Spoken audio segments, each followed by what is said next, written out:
Fala galera, beleza? Sejam todos bem-vindos a mais um vídeo nesse canal. E hoje o papo será reto. Vocês sabem identificar um AVC? Galera, no pré-hospitalar, tempo é cérebro, certo? A gente tem que estar sempre atualizado, sabendo como manejar um AVC. Para quem não conhece, meu nome é Eduardo Ferri, sou técnico de enfermagem há quase 20 anos, sou produtor desse canal, o APH em Ação, e hoje venho com esse vídeo maravilhoso. E se gostou, já deixa seu like, se inscreve no canal, ativa o sininho de notificação, para que toda vez que eu subir um vídeo para a plataforma, vocês serão os primeiros a serem notificados, tá certo? Vamos para a tela do computador. Bom, pessoal, o andamento aqui no vídeo, AVC no APH, como identificar e agir rápido.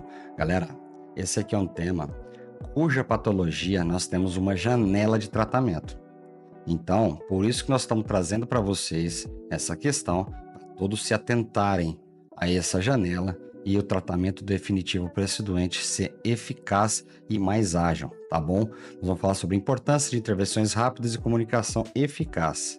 Bom, nós vamos ter alguns tópicos aqui, tá? Que nós vamos falar, que é a introdução sobre o AVC, sinais e sintomas, a janela do AVC, e os mnemônicos, tá? Que é o SAMU, que foi muito popular durante algum tempo atrás, todas as plataformas aí de comunicação falando desse mnemônico, que ele é muito mais fácil aí da gente estar memorizando, tá? O CPSS, que é o Cincinnati Pre-Hospitalar Stroke Scale, que é uma escala de Cincinnati, muito comum também dentre os hospitais, tá? Na galera dos intra-hospitalar, eles falam muito também. Avaliação inicial para o paciente no APH, regulação médica e destino adequado, transporte rápido e seguro e o treinamento de educação continuada, tá bom? Para todas as equipes do APH. Vamos lá? Bom, pessoal, introdução. O que é o AVC? Na definição e os tipos que temos, tá? O AVC é uma condição grave que interrompe o fluxo sanguíneo ao cérebro, uma hipoperfusão sanguínea no cérebro, certo? Causando por danos cerebrais. Nós temos dois tipos, né, que é o AVC isquêmico e o AVC hemorrágico, tá? No isquêmico é causada pela obstrução de um vaso sanguíneo, levando a falta de oxigênio no cérebro, certo? Então não tem obstruiu, né? Não tem a passagem sanguínea e os nutrientes não chegam para estar alimentando o cérebro, tá? Agora no hemorrágico já muda um pouco. Então, no AVC hemorrágico ocorre quando um vaso sanguíneo do cérebro se rompe, tá? Causando um sangramento e uma pressão intracraniana.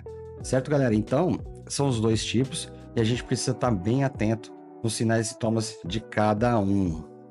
Certo? Etiologia de fatores de risco, tá? Nós temos várias aí. É bom a gente saber, porque na hora da gente estar conversando com o doente, a gente vai ter que colher essas informações para saber também. É uma forma também de você saber se ele tem predisposição para estar sendo um AVC, tá? Hipertensão arterial, tá? Diabetes, tabagismo e colesterol alto, tá? Dentre outros, tá, galera? Trouxe isso apenas 4 para vocês aqui e cada um falando o que se trata. Hipertensão é um dos principais fatores de risco para AVC, contribuindo significativamente com o aumento da pressão arterial e lesões de vasos sanguíneos. Tá? Diabetes afeta o metabolismo e pode causar complicações que aumentam o risco de AVC. E o controle do nível de glicose é crucial. E muitos diabéticos, galera, eles negligenciam essa condição, tá? Esse tratamento. Você vai ver que o diabético, a maioria, não estou generalizando, mas muitos deles negligenciam o tratamento, tá? O tabagismo é um fator de risco significativo que danifica os vasos sanguíneos e aumenta a probabilidade de um AVC. Deixar de fumar pode reduzir esses riscos. Colesterol alto pode levar à formação de placas da artéria, aumentando o risco de AVC, e dieta e exercícios físicos são importantes para controlar os níveis de colesterol. Galera, coloquei esses 4 fatores aqui, porém, a gente precisa aprofundar mais em cada fator, tá? Por isso que eu peço para vocês, viu essa aula? Tá com dúvida? Pega outros vídeos aí e aprofunda em cada tópico, tá certo? Porque assim nós sabemos qual que é a etiologia, tá? E vamos também já entender qual que é os fatores que pode ocorrer. Bom, sinais clínicos de AVC, fraqueza súbita, tô muito fraco, as pernas tá fraca, meus braços tá fraco, e principalmente de um lado só do corpo. Na escala a gente pede, estica os braços, aí você vê que uma mão pende, um braço pende, certo? Dificuldade de fala, começa aquela fala pastosa, aquela fala que acaba você nem entendendo o que ele tá falando, tá? Perda de coordenação, tá? A coordenação pode se manifestar como dificuldade de manter o equilíbrio e se mover, tá? De repente eu não tô conseguindo ficar em pé. Também tem a questão do braço, no braço não consegue ficar suspenso, tá? Dor de cabeça intensa, aquela cefaleia que eles falam, puta, mas eu tô com uma enxaqueca muito grande. Pode ser também, tá? Levando em consideração todos os achados clínicos. E tem o mais popular, que a gente fala muito, que é o desvio de rima, onde a boca dá aquela desviada para lateral, entendeu? Esse daí já é um fator, assim, que muitas das vezes acontece, o desvio de rima já é praticamente já um diagnóstico de AVC. A janela de AVC. O tempo é tudo, né, galera? Até 4 horas e 30 do início dos sintomas é a janela para trombolíticos, tá? Essas 4 horas e 30 é desde o início dos sintomas, tá? Para a gente estar fazendo a trombólise dele lá no hospital, no tratamento definitivo. Ou então no APH fixo também faz, tá bom? Tem alguns APH fixo aí que tem o suporte para estar dando pro doente com suspeita de AVC ou já com diagnóstico de AVC. Para a trombectomia mecânica, em alguns casos é locais em até 24 horas, se houver penumbra cerebral detectada. Por isso, anotar e comunicar com precisão é um tempo essencial. Nunca dizer, não sabemos o horário. Se tiver alguém que possa informar, que faça. Tá, galera? É muito importante, chegou no atendimento, olha o horário que está chegando o doente. Tá? Há quanto tempo o senhor está sentindo isso? Faça questionamentos. Questione os doentes, questione o cara. Entende? Para você ter dados para estar passando pro tratamento definitivo ou pro intra-hospitalar. Porque isso daí é muito importante. É crucial a gente saber quanto tempo que iniciou para a gente estar fazendo essa trombólise desse doente. Em caso de emergência, o uso da escala de AVC, tá? Nós vamos fazer a escala de AVC aqui passo a passo. Tá? E outra coisa, galera, se já tá gostando, galera, deixa seu like, se inscreve no canal, ativa o sininho de notificação, tá bom? Para toda vez que eu subir um vídeo para a plataforma, vocês vão ser os primeiros a ser notificados. Certo? A importância da escala. A escala e AVC são fundamentais para a rápida avaliação dos sintomas e identificações dos sinais de AVC nos pacientes, tá bom? Todo protocolo é de grande importância. Tá? E a escala, ela entra como se fosse um protocolo, tá bom? Nós temos as duas escalas que eu trouxe para vocês. Tem outras escalas, tá? Nos Estados Unidos tem outras escalas. Cada território aí nacional, eles aplicam o tipo de escala para AVC. Eu trouxe as duas que são mais conhecidas para nós aqui do Brasil, tá? Que é a escala SAMU, que foi popular algum tempo atrás, a galera, todos os youtubers, os influencers falando sobre a escala do SAMU, e é uma escala que eles colocaram mais simples para a gente conseguir decorar mais rápido, tá? Que é sorria, pede o paciente sorrir, pede para ele sorrir, tá? E verifica a simetria facial, se o sorriso dele tá constante ou se de repente tem um lado que não tá fazendo a simetria do sorriso. Abraça, pede para ele te dar um abraço. No aperto, você vai ver se ele tem força nos braços, tá? Olha lá, pede para levantar os dois braços e verifica a simetria, tá bom? E no abraço você já vai sentir também se ele tem força nos dois membros. Fala para ele falar uma música, pede para ele repetir uma frase simples, tá? Avalie com clareza a coerência da fala. Porque como nós falamos no que era o AVC ali, muitas vezes as pessoas têm aquelas falas desconexa, pastosa, não consegue falar uma frase completa. Tá? Então você fala para ele, a galinha bota ovo, ele fala assim, a galinha de cavalo. Entende? Então ele pode falar desconexo, né? Uma coisa que não tem sentido, e também pode estar falando pastoso, tá? E urgente, se houver alteração em qualquer uma dessas escalas citadas acima, dos tópicos acima, tem que levar para o socorro, para o tratamento definitivo ou para o APH fixo, com o mais rápido possível, tá? tá? É muito simples. Então, o S seria sorria, para você ver a simetria. Abrace, para você ver tanto a força muscular dos membros superiores, ou também para você ver se os braços eles ficam na mesma posição, se o corpo tem força para permanecer com os dois braços retos, tá? E não tem onde é aquela queda. Fala da música, pede para cantar uma música, para saber se tá conseguindo pronunciar uma frase correta, entendeu? Uma frase contínua, tá bom? E o de urgente, que é remova esse doente o mais rápido possível para o APH fixo ou até mesmo para o tratamento definitivo, onde tenha já a equipe para estar fazendo o manejo do AVC, principalmente os neuro, tá bom, galera? Na escala de Cincinnati, que é uma escala que é preconizada há anos e muitas vezes a equipe de enfermagem ela consegue visualizar com mais clareza, né, porque eles estudam muito essa escala de Cincinnati, que também é simples pra caramba, que é praticamente a mesma coisa que o SAMU, que é sorriso, força dos braços e a fala.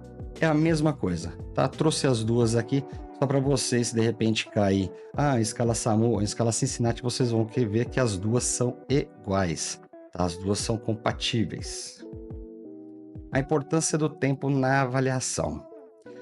Criticidade do tempo. O tempo é um fator de crítico para o tratamento do AVC, afetando diretamente os resultados do paciente e minimizando os danos cerebrais.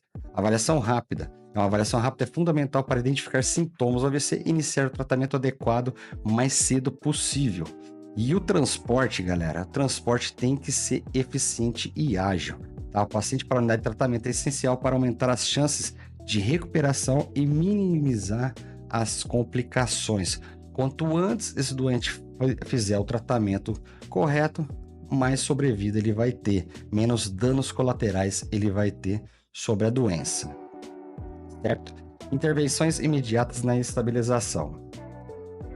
Vamos supor, eu já trouxe aqui praticamente se ele adentra se ele degrada muito rápido, de repente se ele já entra para uma PCR, tá? Verificações de vias aéreas, avaliação da respiração e a circulação dele, a avaliação do tempo circulatório dele, para saber se está diminuído ou não, ou está aumentado. Bom, medidas de suporte básico de vida são as compressões torácicas. Realizar as compressões torácicas é crucial para manter a circulação e garantir a perfusão cerebral durante a emergência. Ventilação artificial, uso do AMBU, oferta AMBU, impressão positiva em casos de PCR, tá, galera? Não estou falando que tem que fazer quando o doente estiver consciente e orientado. Mesmo se ele estiver desorientado, vai ser muito difícil, você não consegue ventilar ele por pressão positiva. Ofertar oxigênio é uma das questões em máscaras de alta concentração de 10 a 15 litros. Tem algumas literaturas que falam de 6 a 15 litros, porém 10 a 15, sucesso. E outra coisa, orientação do seu médico regulador. Passando todos esses sinais para o médico consegue ali tá dando um suporte bom para você e te dando as diretrizes que ele quer que faça no doente, certo? Importância da perfusão cerebral. Manter a perfusão cerebral é vital até a chegada da ajuda médica, garantindo que o cérebro receba oxigênio e adequação dos nutrientes para o cérebro, correto? Administração de oxigênio e controle de glicemia. Uma das coisas que muitas vezes as pessoas não vê na hora de estar fazendo a avaliação secundária no doente lá com relação aos sinais vitais é ver a glicemia capilar. Galera, é muito importante. Eu passo na maioria dos doentes graves, tá? Praticamente em todos, porém eu não perco tempo. Tá? Eu não perco tempo se eu não conseguir. Porém, eu dou prioridade para conseguir em todos. A importância de oxigênio suplementar, a administração de oxigênio suplementar é crucial para a estabilização e da condição do doente em situações críticas, foi o que nós falamos. Quando não está conseguindo fazer via BVM, coloca a máscara de alta concentração, que ela vai dar a suplementação para estar oxigenando esse doente. Controle de nível de glicose, o monitoramento adequado do nível de glicose é essencial para evitar complicações em pacientes durante o transporte. Prevenções de complicações, manter a estabilidade do paciente através do oxigênio e controle de glicose. Pode prevenir complicações futuras ou adicionais. Monitoramento e controle de pressão arterial. Importante, o monitoramento de pressão arterial é crucial para pacientes com AVC, ajudando a prevenir as complicações graves. Uma intervenção rápida, realizar intervenções para controlar a pressão arterial é essencial para a chegada até o hospital para melhorar os resultados do doente. O médico regulador ele vai te dar todas as diretrizes. Se esse paciente tiver com uma hipertensão, perdão. Se o médico tiver com uma hipertensão, se o doente estiver com uma hipertensão arterial, ele vai te dar uma conduta. Se o doente estiver com uma hipotensão arterial, ele também vai te dar uma conduta. Por isso que é bom a gente estar sempre avaliando.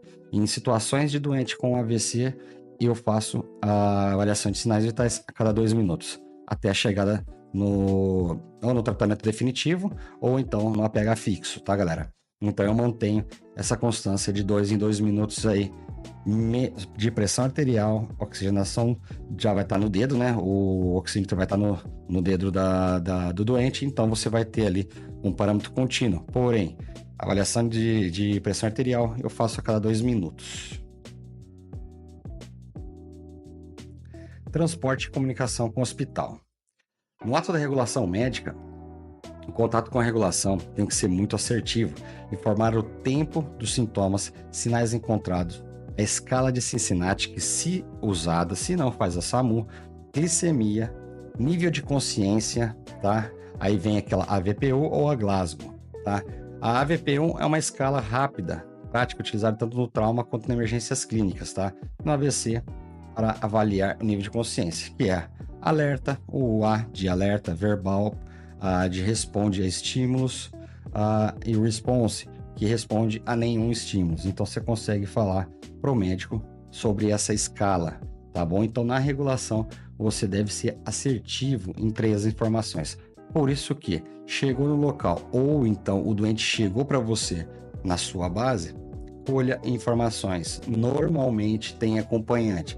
Se não tiver acompanhante, vai ser mais difícil a gente saber antecedentes passados. Porém, tem sinais, tem clínica, médico regulador informa tudo o que você está vendo, passa sinais vitais, encaminha ou para o tratamento definitivo, que é o hospital de suporte a esse tipo de patologia, tá? Ou então para o APH fixo, que tenha também um suporte inicial para AVC. Critérios de escolha do hospital receptor. Isso daqui eu coloquei, galera, é porque só para vocês entenderem, mas normalmente isso aqui é o médico, ele tem que saber e ele vai te passar todas as diretrizes, tudo que ele precisa. E normalmente ele já até sabe qual que é o hospital da região ali que possa estar atendendo esse doente, tá?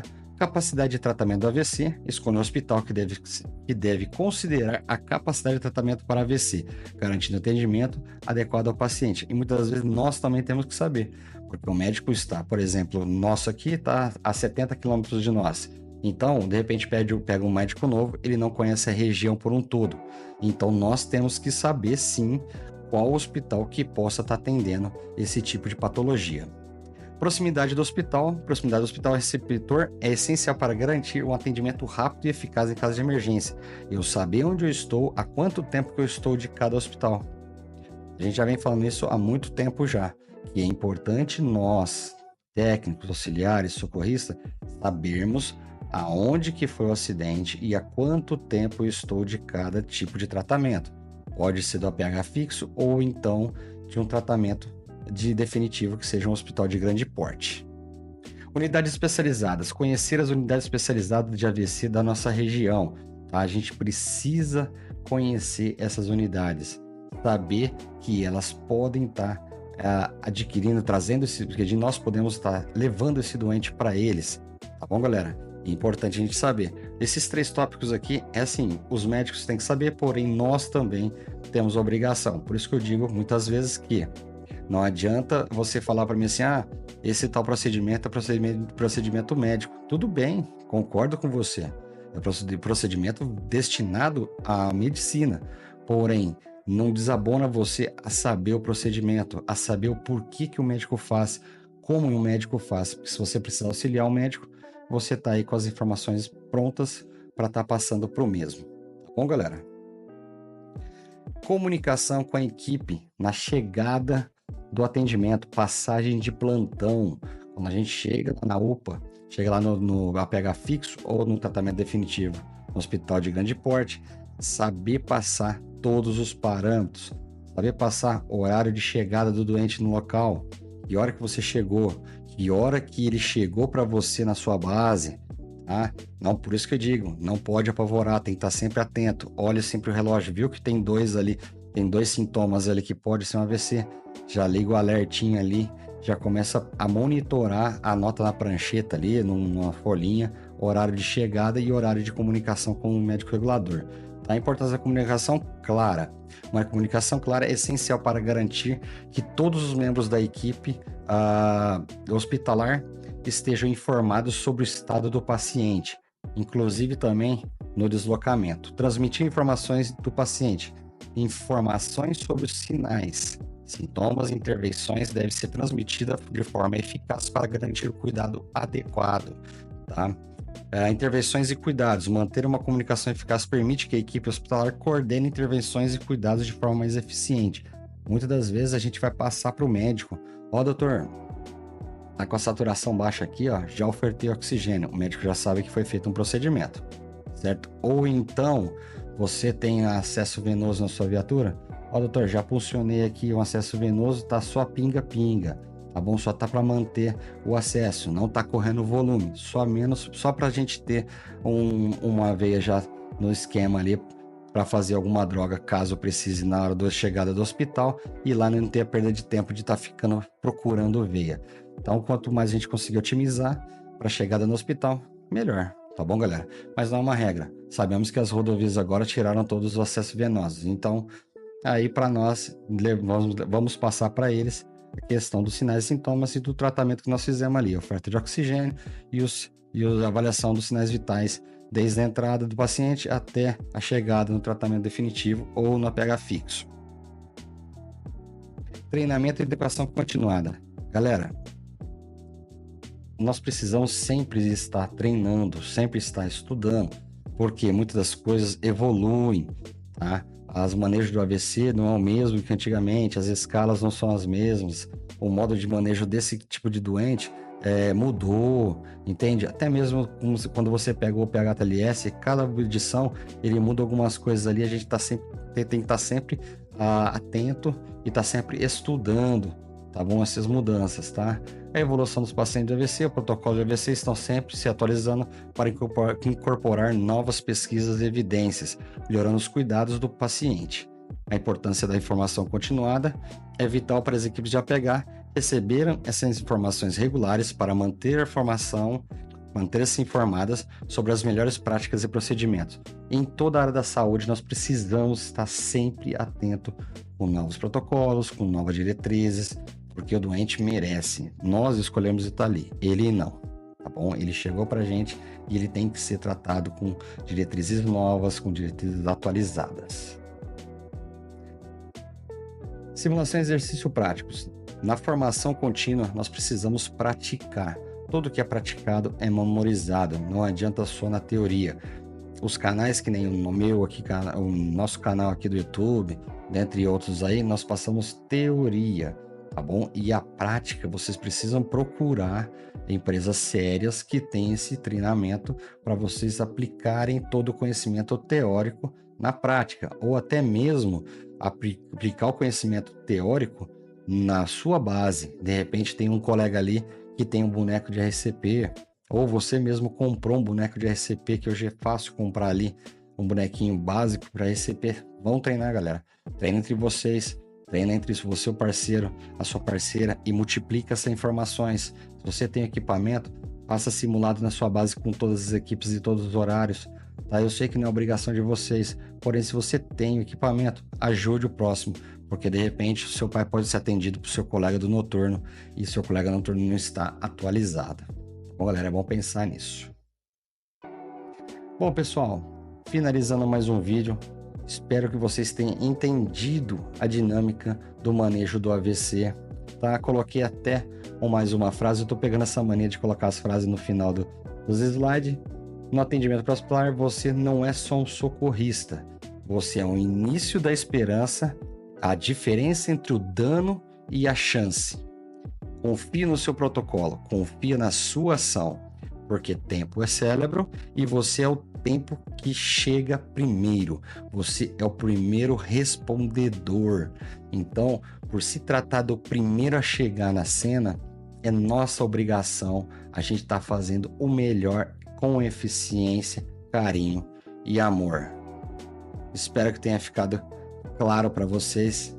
Bom, galera, se gostou, não deixe de dar seu like, se inscreve no canal, ativa o sininho de notificação, tá certo? Para que toda vez aí, quando subir o vídeo para a plataforma, vocês sejam os primeiros a ser notificados. E galera, comenta aqui, galera, me fala para mim, você já há quanto tempo que você não treina os sinais e sintomas de AVC? Fala para mim aqui, tá bom? Aquele abraço, galera, e vence a PH em ação.